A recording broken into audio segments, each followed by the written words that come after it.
The mountains stood silent. A forgotten tunnel waited beneath the stone, and a broken man believed his past was buried forever. But beside him walked a German shepherd who remembered everything, every scent, every promise, every soul left behind. When one step forward meant facing 30 years of guilt, and one loyal dog refused to let him turn back, a hidden truth began to breathe again. This is not a story about the past. It is a story about redemption, faith, and the quiet miracles God places in our path when we are brave enough to look. Subscribe now and walk this journey with us. Grey Hollow did not appear on most maps anymore. The road that once led into it had been narrowed by time and neglect, eaten away by frost, landslides, and the quiet decision of the world to move on without it. A rusted sign still stood at the bend where the asphalt gave up. Its letters faded until only the warning remained. Restricted area. Lucas had chosen that bend deliberately.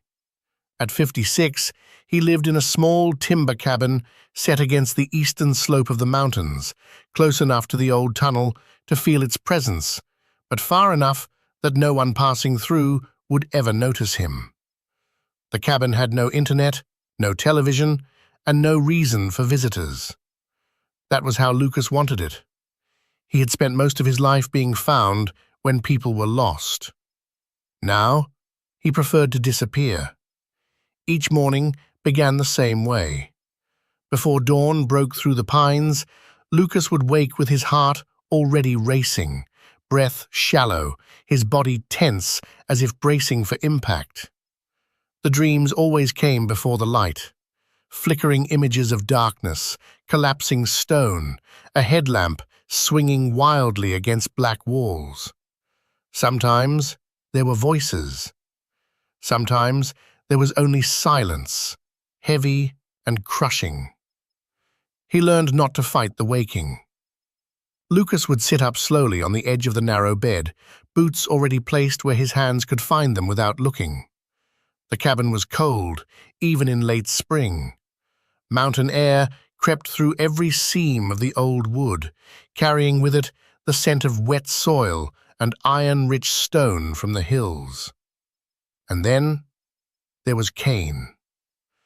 The German shepherd slept on a worn blanket near the door, his body positioned in a way that was no accident, always between Lucas and whatever might try to come in. Cain was older now. His muzzle had begun to grey, and his movements were slower than they once were. But his presence filled the room with a steady gravity. When Lucas stirred, Cain lifted his head. Amber eyes met Lucas's in the half-light, calm and unwavering. No alarm, no fear, just acknowledgement. Lucas let out the breath he had been holding. Cain stood, stretched once, and walked over, pressing his broad head gently against Lucas's knee. The contact was firm, grounding, as if to say, "You're here. I'm here.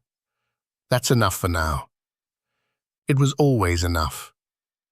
Lucas dressed quietly, cargo pants, flannel shirt, heavy jacket, clothes chosen not for comfort, but for familiarity.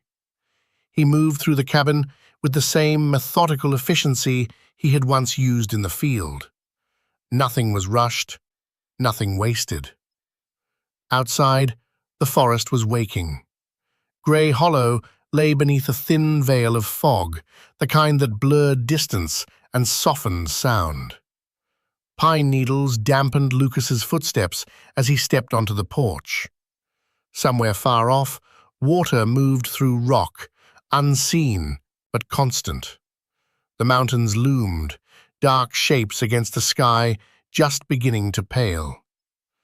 Cain followed, stopping at the edge of the porch to scan the tree line. His ears flicked once, then settled. No threat. Lucas poured kibble into Cain's bowl and filled his own mug with black coffee from the battered thermos.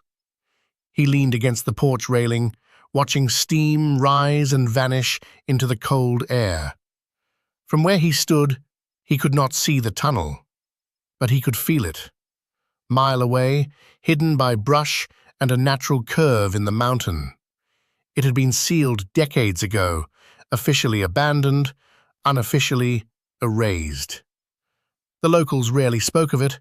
When they did, it was in half phrases and lowered voices. Lucas never asked questions. He already knew too much. He had been part of the team assigned to that place once, back when it still had a number instead of a legend, back when men went in with radios and blueprints and came out with dust in their lungs and silence in their eyes, back when one of them didn't come out at all. Lucas turned away from the railing before the memory could settle too deeply. He finished his coffee, set the mug down, and whistled softly. "Kane, let's go." They walked the perimeter of the property, a ritual as old as their life together. Kane moved ahead, nose low, reading the ground like a book written overnight. Lucas followed at a measured pace, his boots finding solid ground by instinct. The forest here was older than memory. Trees rose thick and close, their roots twisting through stone as if trying to claim it. Moss clung to fallen logs. Everything smelled alive and decaying at the same time. Lucas preferred it that way. Halfway through the loop, Kane slowed. Lucas noticed immediately. The dog's posture changed, not stiff, not aggressive, but alert, in a way that made the hair on Lucas's arms rise. Kane stopped near a stand of young firs, head tilted slightly, nostrils flaring. "What is it, boy?" Kane didn't move. He stared down slope toward the direction of the mountain pass. Lucas followed his gaze. Nothing. No sound, no movement. Just trees and shadow. After a moment, Kane relaxed, shook himself once, and continued walking. Whatever he had sensed passed as quietly as it came. Lucas waited a few seconds longer than necessary before following. He trusted Kane's instincts more than his own. By late morning, the fog burned away. Sunlight filtered through the canopy in thin, pale beams. Lucas returned to the cabin, split firewood, repaired a loose hinge on the shed door, and kept himself busy with tasks that required hands, but not memory. It was working. Until it didn't. The wind shifted just after noon. Lucas froze mid-swing, axe suspended above the log. A sound carried through the air, faint, metallic, almost imagined. Not loud enough to be a noise, too sharp to be natural. Kane's head snapped up. They both turned toward the same direction, the mountain. Lucas lowered the axe slowly, his jaw tightening. The sound came again, this time unmistakable, a dull clink, like metal brushing stone. The tunnel. He hadn't heard anything like that in years. Kane let out a low sound, not a growl, not a bark, but something in between. Concern, not fear. Lucas set the axe aside. He didn't reach for a weapon. He didn't move toward the sound either. He simply stood there, breathing, counting the seconds as the forest swallowed the noise again. Silence returned. Clang. Too complete. Lucas exhaled, long and controlled. He rested a hand on Kane's shoulder, feeling the steady muscle beneath his palm. "It's nothing," he said, though the words felt thin. Kane did not pull away, but he did not look convinced.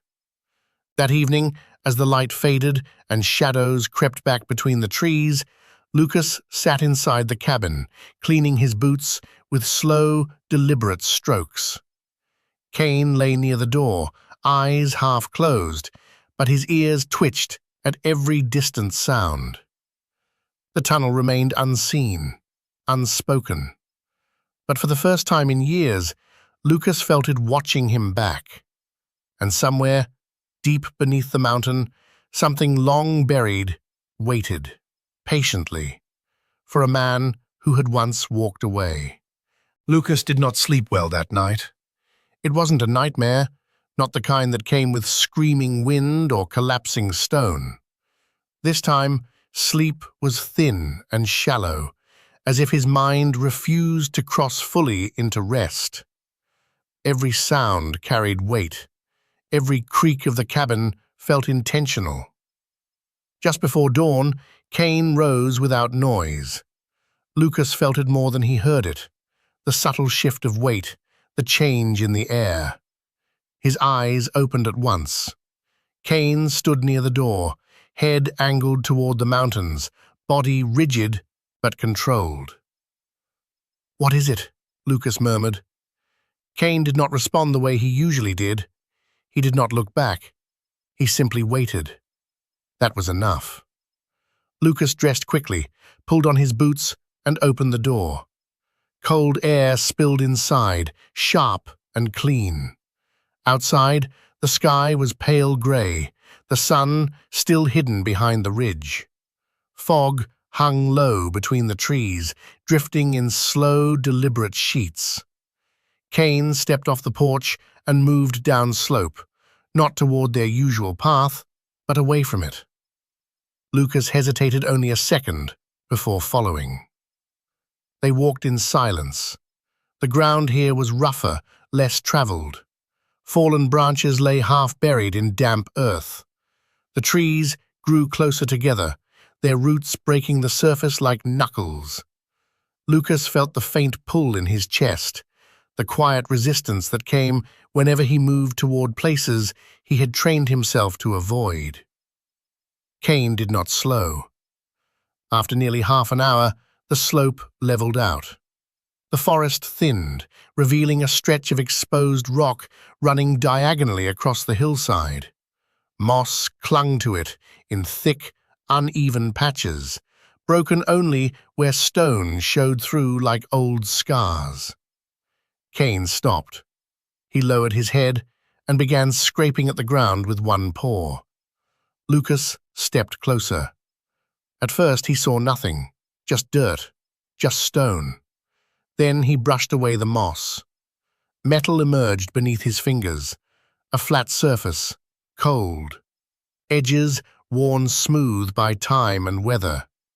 Lucas cleared more debris, his breath growing shallow as the shape revealed itself. It was a sign, not a trail marker, not a warning meant for hikers. A heavy steel plate bolted into the rock face, bent at one corner and nearly swallowed by the mountainside. Most of the paint had peeled away, leaving only faint traces of white lettering beneath rust and grime. Lucas leaned closer. He could still make out the words.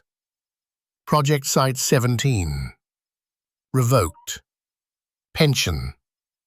His pulse hammered in his ears. The number he'd heard, their grant possession English public into them.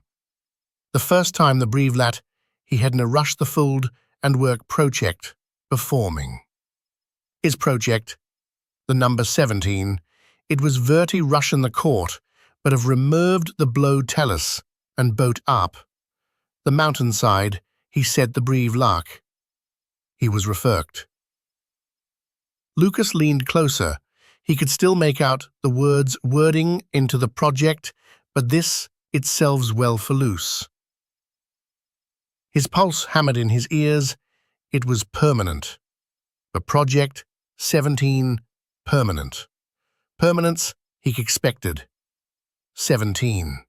He hadn't seen it written down in over 30 years. Back then, it had been spoken only in briefing rooms and secure channels. A designation, not a place. Something temporary. Contained. He had believed that. Kane let out a low sound, almost a whine. His nose pressed to the rock near the base of the sign, sniffing intently. Lucas followed the dog's attention downward and froze. Something lay half-buried beneath loose gravel and pine needles. He knelt slowly and reached for it. It was a military ID tag, bent, snapped cleanly in two. Lucas turned it over in his palm, brushing away the dirt with his thumb. The name was still legible, though the edges had been worn thin. He knew that name. His chest tightened, a sharp, involuntary pain that stole his breath. The man had been listed as killed in the collapse. The report said there had been no body to recover. Lucas had signed the withdrawal order. Kane pressed closer now, his shoulder touching Lucas's arm. The dog's ears were back, his posture tense but steady, as if he understood the weight of what had just surfaced. "This shouldn't be here," Lucas whispered. "The ID tag should have been buried with the rest of the site, locked away, forgotten. Instead, it lay in the open, waiting." Lucas stood and scanned the area. The forest was quiet, but not empty. The silence here felt different, compressed, intentional, like a room where sound had been absorbed for too long. Kane's gaze fixed on a narrow break in the trees uphill. Lucas followed. It wasn't a path in the traditional sense, no markers, no clearing, just a subtle disturbance in the undergrowth, branches bent rather than broken, stones shifted rather than scattered. Someone, or something, had passed through here more than once. Kane moved first, careful and precise. Lucas followed, counting his steps without realizing he was doing it. The air grew cooler as they climbed, the smell of damp stone growing stronger with each yard. Then the ground fell away. Lucas stopped short at the edge of a shallow ravine. On the opposite side, partially hidden behind a curtain of hanging vines and rockfall, was the entrance, the tunnel. The collapse had sealed most of it, just as the records claimed.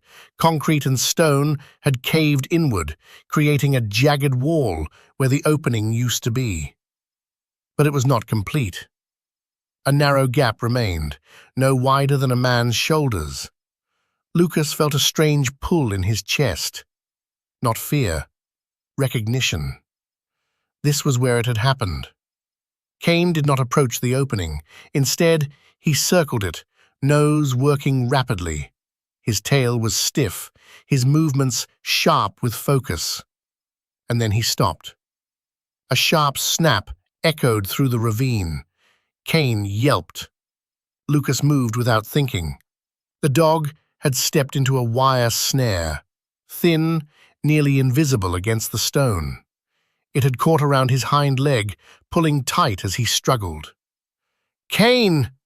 Lucas dropped to his knees, hands already working at the wire. The snare wasn't meant to kill. It was set low, designed to slow, to injure, to warn. Someone had placed it recently. Lucas cut the wire with the knife he carried on his belt, his hands steady despite the surge of adrenaline burning through him. Kane panted, eyes wide but trusting, allowing Lucas to free him. Blood darkened the fur around Kane's leg. Not much, but enough. Lucas pressed his forehead briefly to the dog's neck. "I've got you," he said. "I've got you." He wrapped the leg quickly, efficiently, movements guided by muscle memory he had never truly lost. Kane tested his weight, grimaced, then stood. He did not retreat. Instead, he stepped forward, placing himself between Lucas and the tunnel opening. Lucas stared at him. Years ago, he had turned back when someone else could no longer walk. He felt the echo of that decision rise in his chest, sharp and bitter. Not this time. Lucas tightened the straps of his pack and reached down. He lifted Kane. The dog was heavy, solid muscle and bone. But Lucas adjusted, settling Kane's weight against his shoulder, the way he had carried injured men down mountainsides long ago. Cain did not resist. He rested his head against Lucas's neck, breath warm and steady. Step by step, Lucas crossed the ravine. The tunnel entrance loomed before him now, dark and silent. Cold air drifted out from within, carrying the faint scent of oil and old machinery. Lucas paused at the threshold. Behind him, the forest stood unchanged. Ahead, the mountain waited.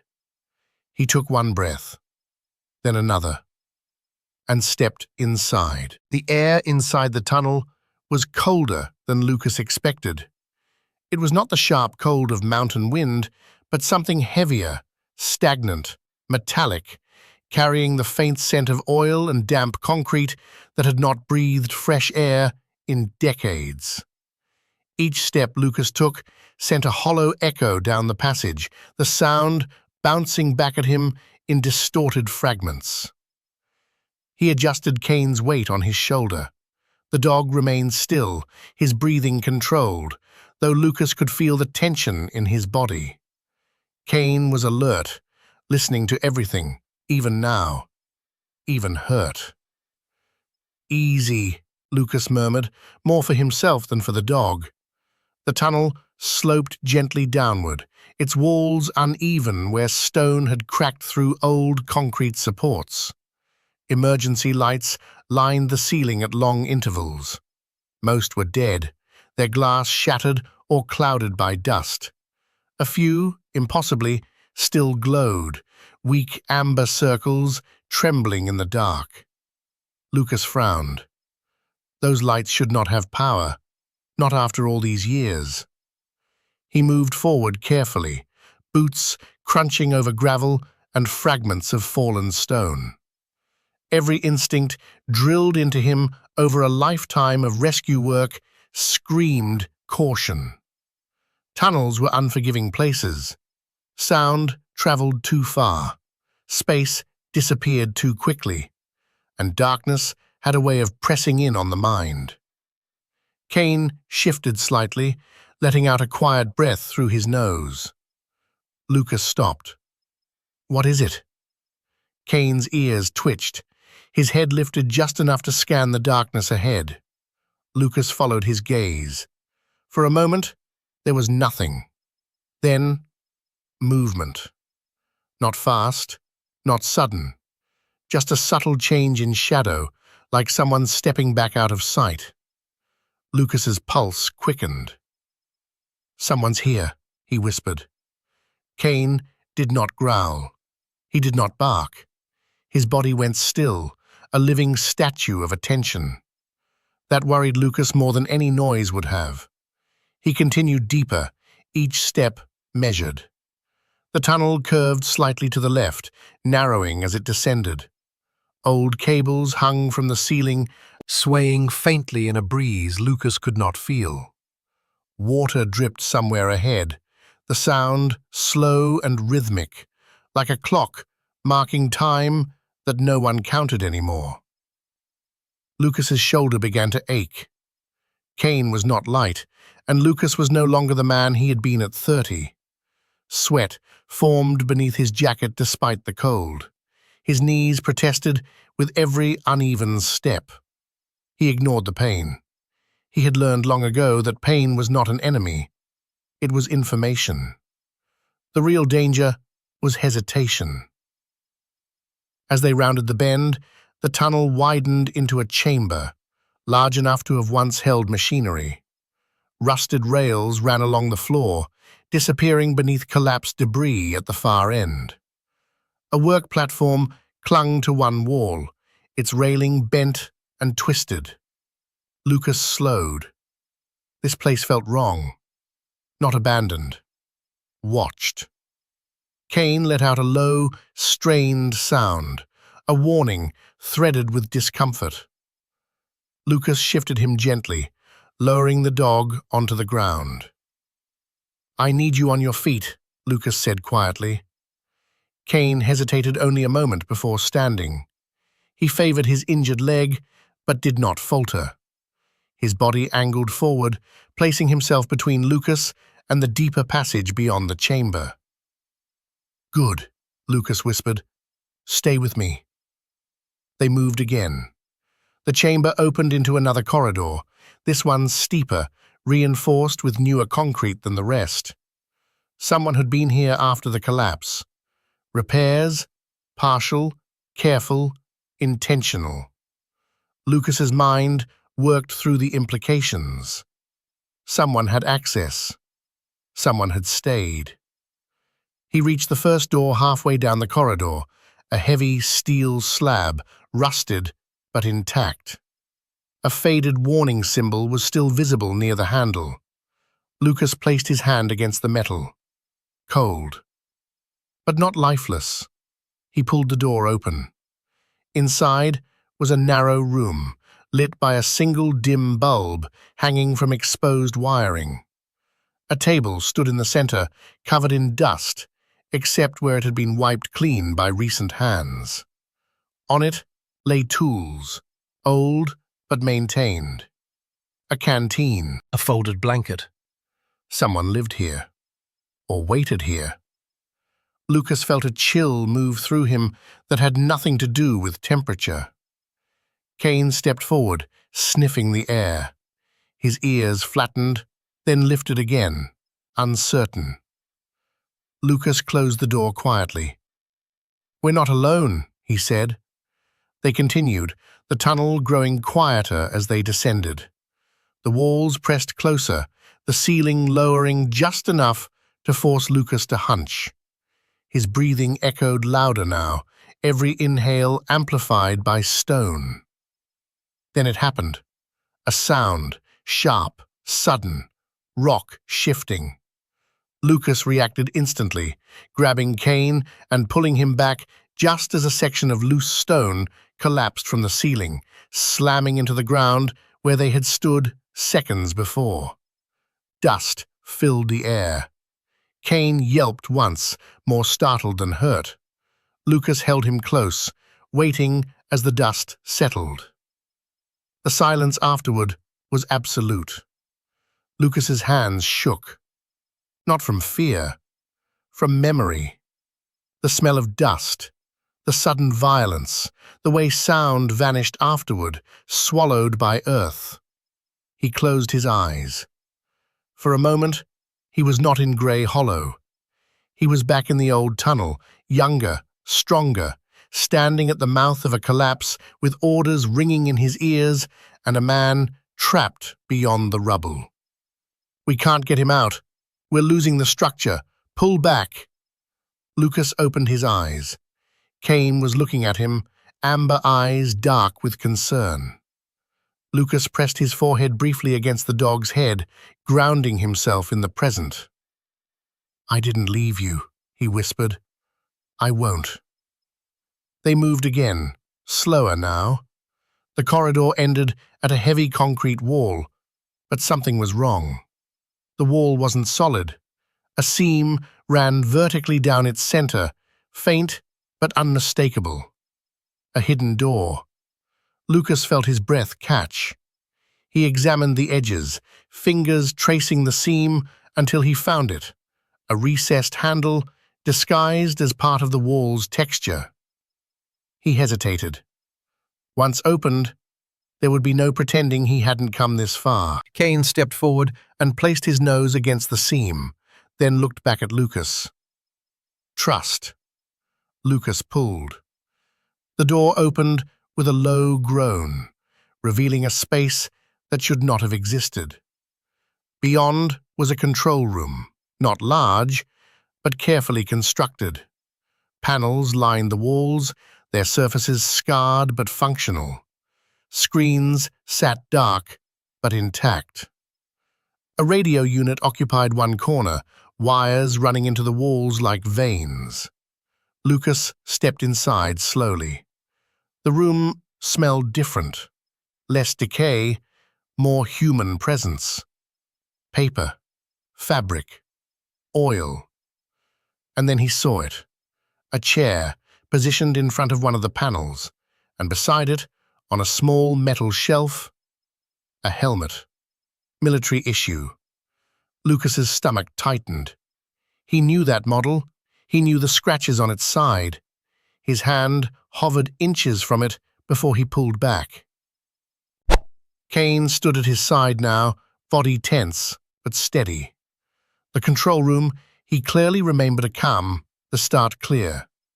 The door had the damage to improvement only well, but he remained when he wanted to. The room at work. The room's step on the service. The chair was knowing Neff and Lucas' self. The croup of there, between the last state of the chair and the mattle calm.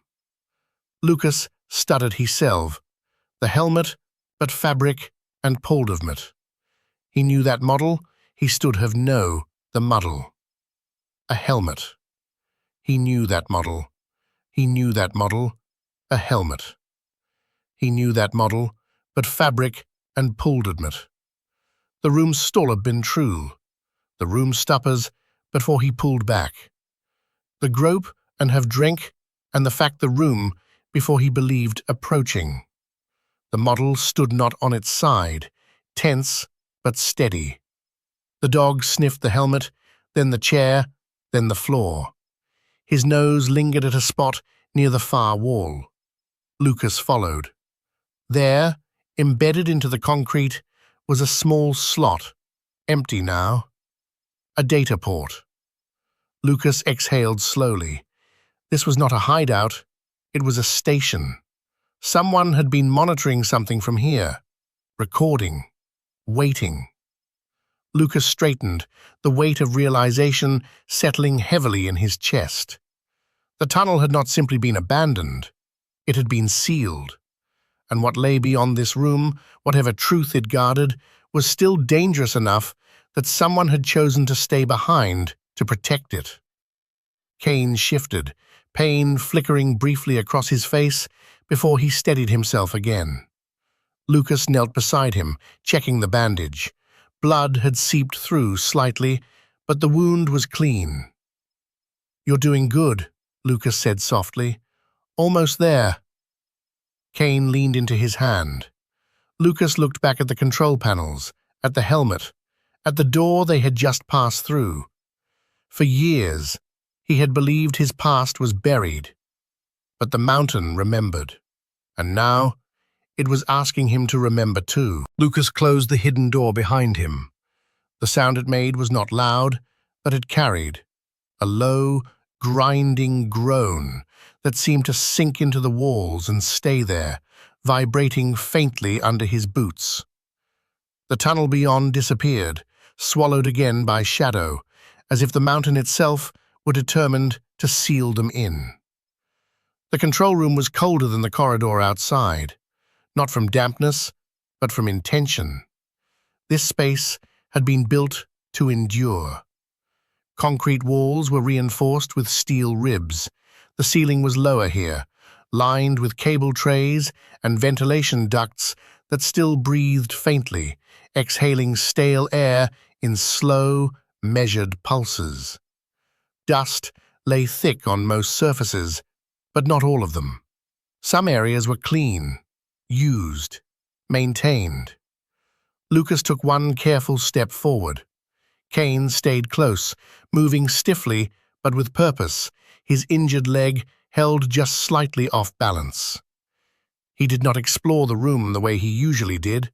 Instead, he positioned himself beside Lucas's left leg, body angled outward, watching the corners, guarding. Lucas scanned the panels lining the far wall. Most were analog, old switches, dials, faded labels, worn down to near illegibility. But a few were newer, their edges sharper, the plastic less yellowed by time. Someone had updated this place. Forgiveness, realization tightened Lucas's chest. He approached the main console. A thin layer of dust covered the surface except for a narrow arc where hands had brushed it away again and again. His fingers hovered just above the controls before he pulled back. Years ago, he had learned not to touch anything until he understood the room. He crouched instead, examining the floor. Footprints. Not fresh, but not ancient either. The dust had been disturbed in repeated patterns, back and forth between the console and a side alcove partially hidden behind a steel support column. Lucas followed the trail. The alcove contained a metal locker bolted into the wall. Its paint had chipped away in places, revealing bare steel beneath. A padlock hung open from the handle. Lucas opened the door. Inside were neatly stacked supplies: canned food, bottled water, medical bandages, spare batteries. Everything was organized with a care that bordered on ritual. At the bottom of the locker sat a small, hard case, military-grade, waterproof, scuffed, and worn. Lucas recognized it instantly. His breath caught. He reached for the case and lifted it free, surprised by its weight. He carried it to the central table and set it down gently, as if it might break open on its own. Kane sniffed the case, then sat, eyes never leaving it. Lucas unlatched the seals. The lid opened with a soft hiss. Inside lay a compact recording device, its casing scratched but intact. A single indicator light blinked faintly red. Power. Lucas swallowed. The device should have been dead. He picked it up, thumb hovering over the playback switch. Once he pressed it, there would be no turning back. No pretending this place was just another abandoned structure.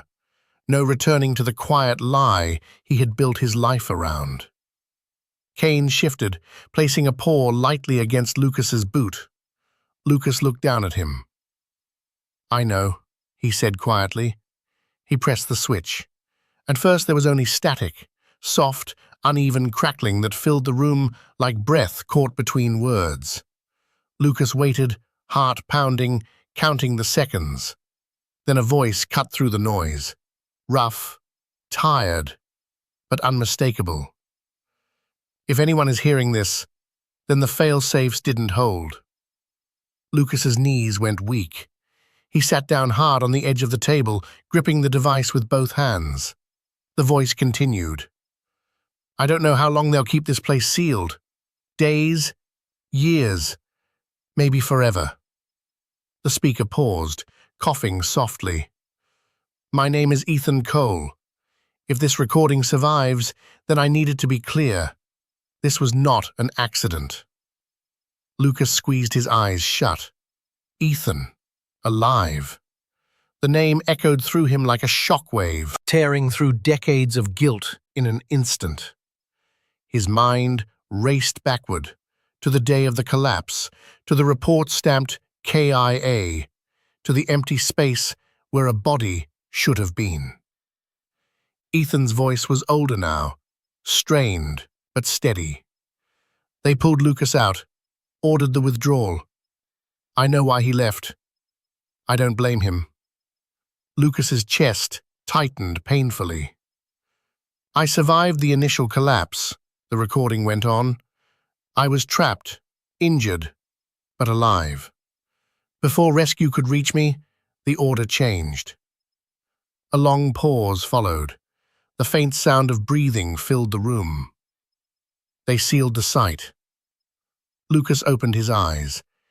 They said the project couldn't exist, that the failure was too large, too expensive, too dangerous to explain. So they erased it, and me with it. Kane let out a low sound, almost a whine. Lucas stared at the control panels, at the reinforced walls, at the room that should not have existed. "And then," Ethan continued, "they told me I had a choice. Stay here, help contain what went wrong, or disappear permanently." Another pause. I chose to stay. Lucas felt something inside him fracture, then slowly, painfully, begin to realign. Ethan's voice grew quieter. "I don't know if Lucas ever forgave himself. If you're listening to this, Lucas, I need you to hear this." The static spiked briefly. You didn't abandon me. Lucas's breath hitched. They took that choice from both of us. The recording clicked off. Silence rushed back into the room, heavier than before. Lucas sat frozen, the device still in his hands, as if letting go would make everything unreal again. His vision blurred. He did not wipe his eyes. For years, he had lived with the certainty that he had failed the one rule he had sworn never to break. Well, never leave anyone behind. Now, the truth stood before him, undeniable and cruel in its clarity. He had been made into a ghost by a lie. Kane moved closer and pressed his head against Lucas's chest. Lucas wrapped one arm around the dog, fingers sinking into familiar fur, grounding himself in the present. "I didn't know," Lucas whispered. "I swear, I didn't know." The room offered no answer, only the hum of old systems still drawing power from somewhere deep within the mountain. Lucas stood slowly, the weight of the recording settling into a new shape inside him, not relief, not rage, but responsibility. This place was not just a tomb for a buried mistake. It was a prison, and someone was still maintaining it. Lucas scanned the room again, noticing details he had missed before. A schedule taped to the wall, dates marked carefully in pencil. Maintenance logs, notes written in a precise, restrained hand. Whoever guarded this place was not improvising. They were committed. Kane suddenly stiffened. His ears snapped forward, body tensing. Lucas felt it a second later, a vibration through the floor. Subtle, rhythmic. Footsteps, not rushing, not hiding, approaching.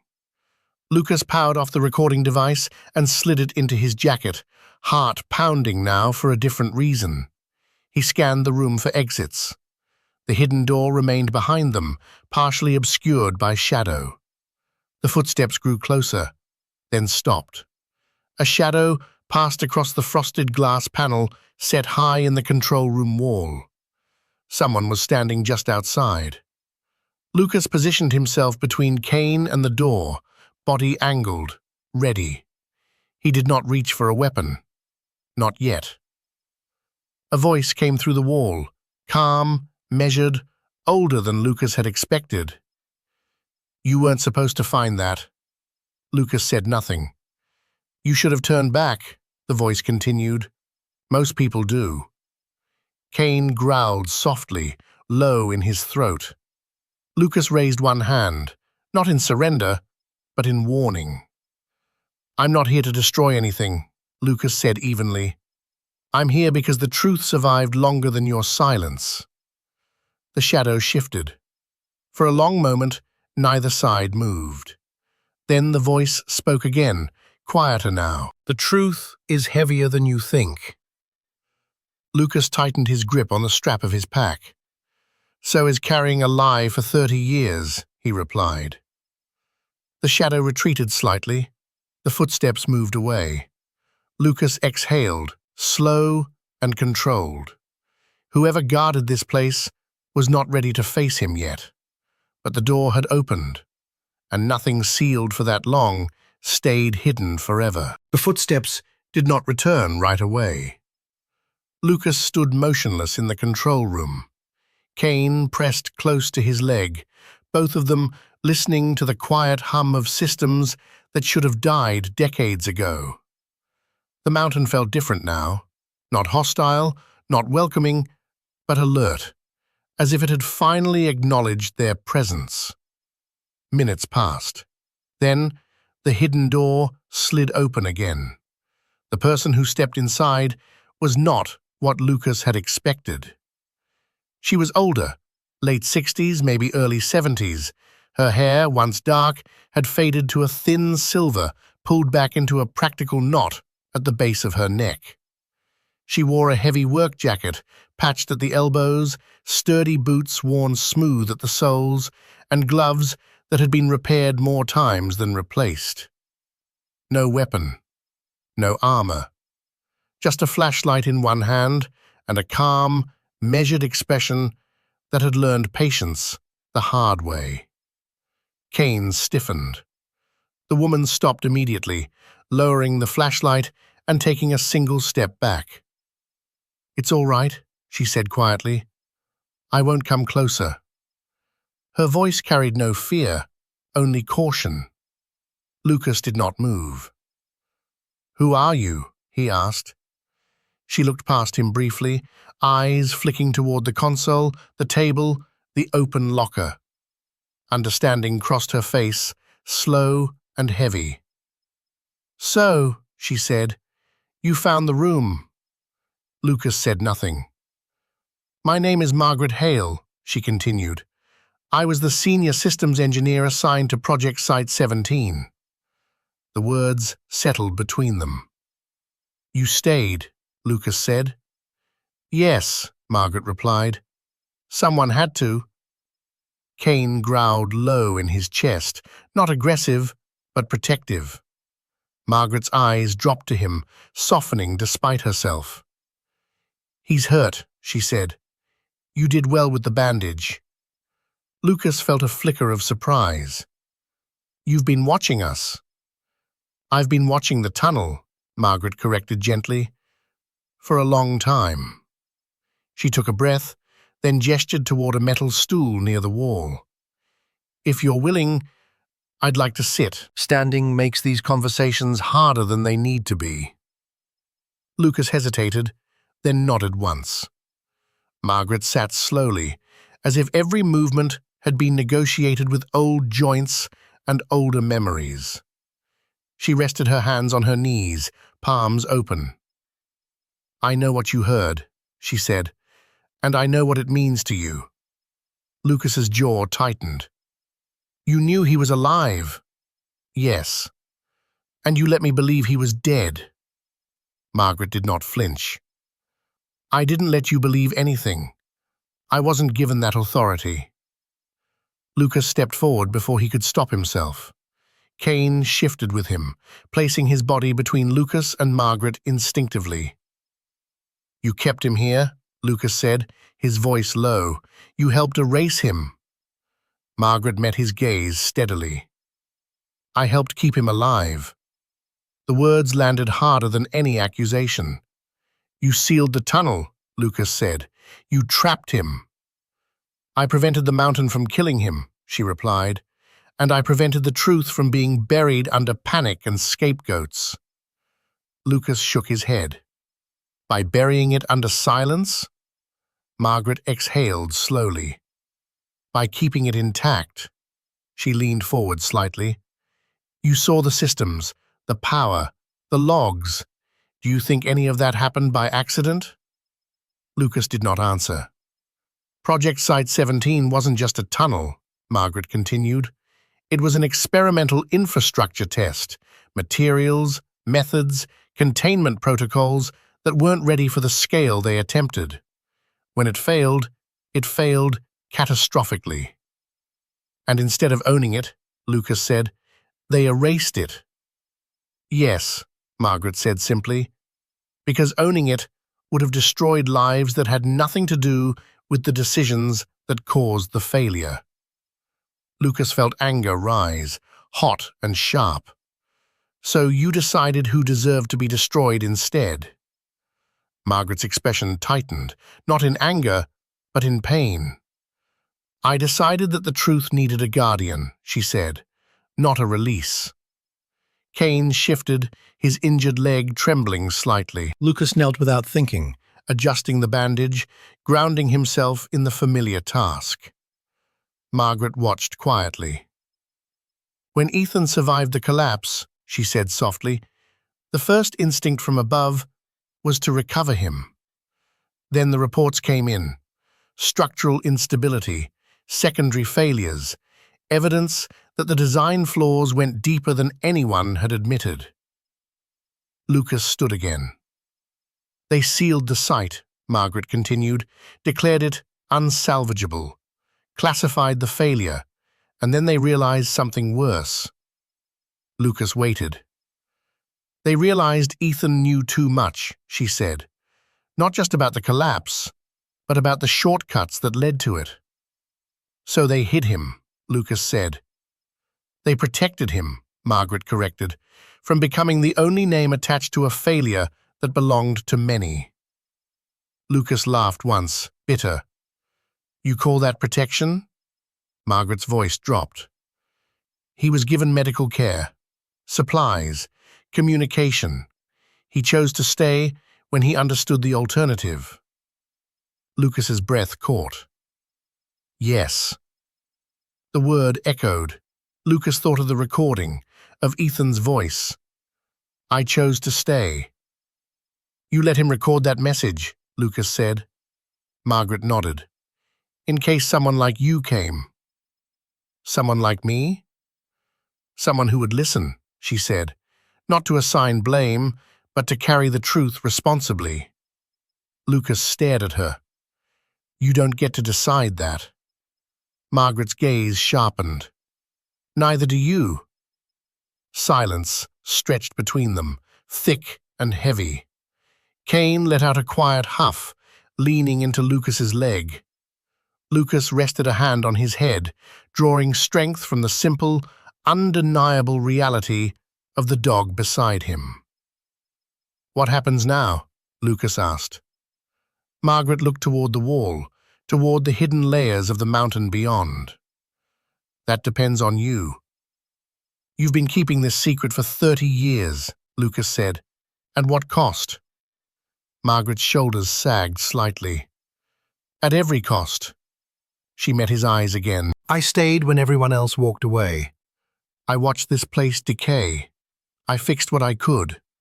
I made sure Ethan had what he needed until... Her voice faltered. Until he didn't. Lucas felt a chill. He's gone. Yes, Margaret said quietly. Not dead, but not here. When?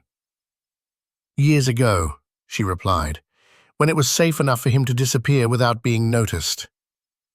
Lucas absorbed that slowly. You let the world believe he was dead. I let him live, Margaret said.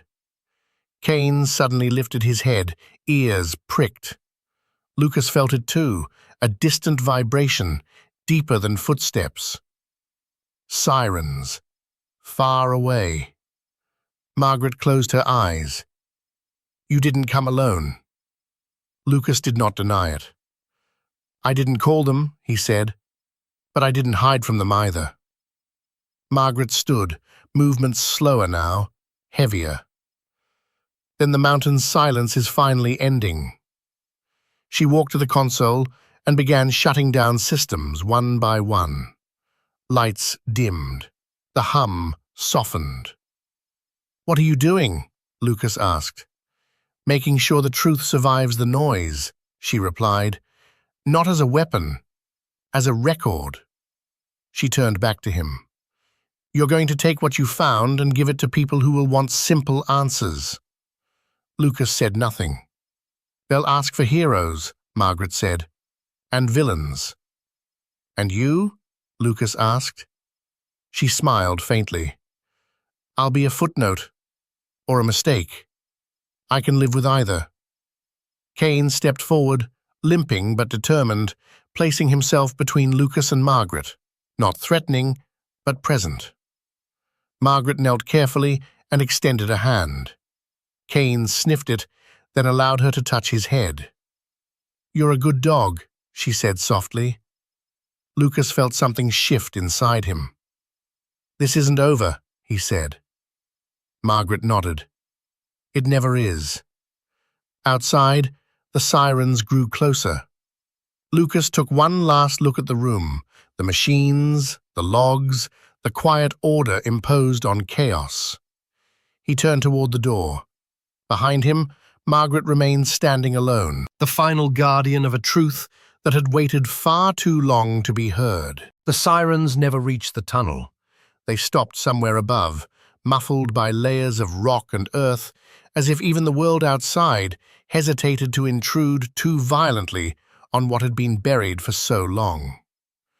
Lucas felt the vibration fade beneath his boots, replaced by a quieter pressure, expectation. Margaret had been right. Silence, once broken, never truly returned. Lucas led Kane back through the tunnels slowly. The dog's limp was more pronounced now, fatigue finally catching up with stubborn loyalty. But Kane did not falter. He moved with the determination of a creature who understood that the hardest part of the journey was no longer the darkness behind them, but the light ahead. At the tunnel entrance, cold air rushed in, sharp and clean. Morning had broken fully now, pale sunlight spilling across the mountainside. For a moment, Lucas simply stood there, blinking, letting his eyes adjust. The forest had not changed. And yet, he had.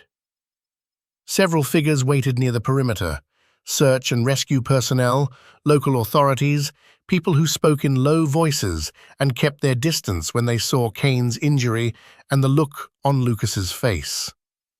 No one rushed him. No one grabbed him. They had been told to wait. Lucas handed over the evidence carefully.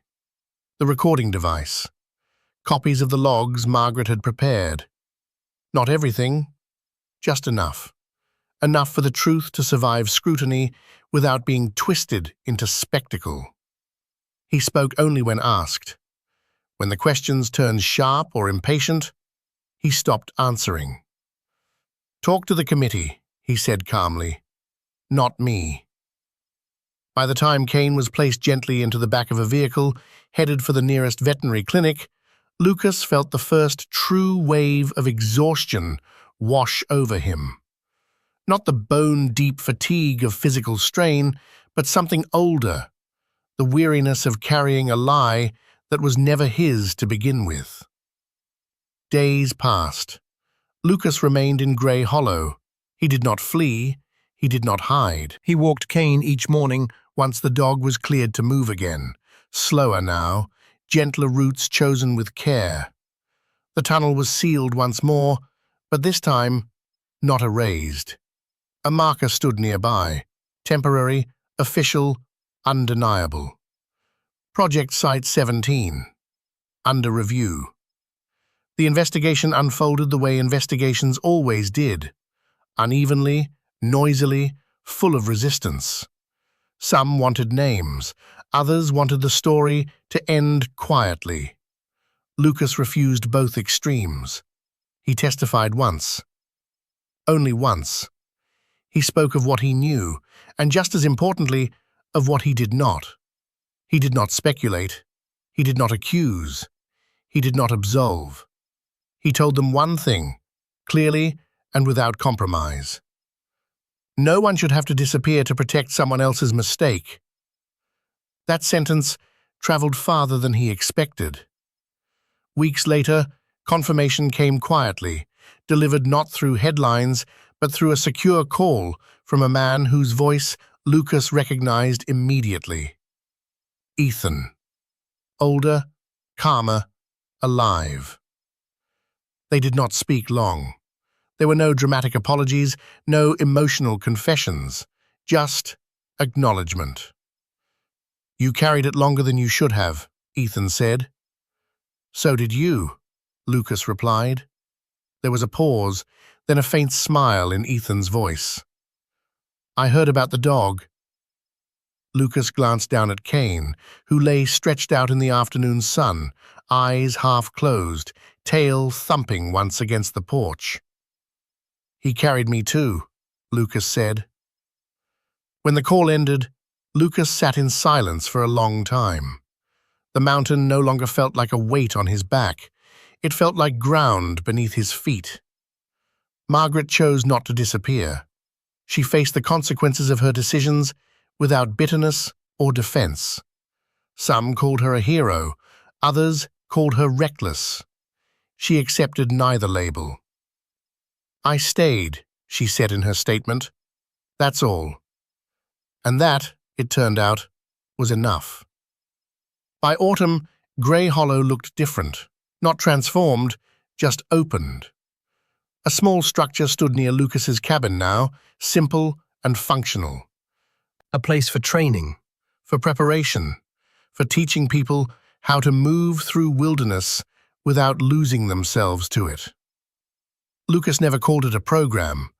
It was just a place where people learned how to look for others and how to come back. Cain became its quiet symbol, an aging German shepherd with a scarred leg and patient eyes who greeted everyone the same way, with presence, not judgment. Some evenings, Lucas sat on the porch and watched the light fade from the mountains. The nightmares still came sometimes. He did not expect them to vanish, but they no longer ruled him. When memories rose, he did not push them away. He let them pass through, acknowledged, no longer sharp enough to cut. The tunnel remained sealed, but it was no longer a grave. It was a reminder of what happened when silence replaced responsibility, and of what could happen when someone finally chose to speak. Lucas reached down and rested a hand on Cain's head. The dog leaned into the touch, solid and warm. "Good job," Lucas murmured. Cain's tail thumped once. The forest breathed, and for the first time in decades, Lucas stayed, not because he was hiding, but because he had found a reason to remain. This story reminds us that miracles from God rarely arrive with thunder or fire. Sometimes they arrive quietly, in the form of a loyal dog who refuses to leave, in the courage to face a truth we tried to bury, in the strength to stay when running away would be easier. Lucas believed his greatest failure had defined his entire life. But God had a different plan. What Lucas thought was the end was only a pause. What he believed was guilt was actually preparation. In our daily lives, we all carry tunnels inside us, moments we avoid, memories we seal away, mistakes we think can never be forgiven. But God does not ask us to be perfect. He asks us to be honest. He asks us to return. When Lucas chose truth over fear and compassion over silence, God opened a new path. Not by erasing the past, but by redeeming it. If you are watching this and feel lost, remember this. God can use even the darkest places to bring light. No one is beyond grace. No story is finished too late. If this story touched your heart, please share it with someone who needs hope today. Leave a comment to tell us where you are watching from. Subscribe to the channel so more stories like this can reach people who are hurting. May God bless you and protect your family. If you believe that miracles still happen, type Amen in the comments.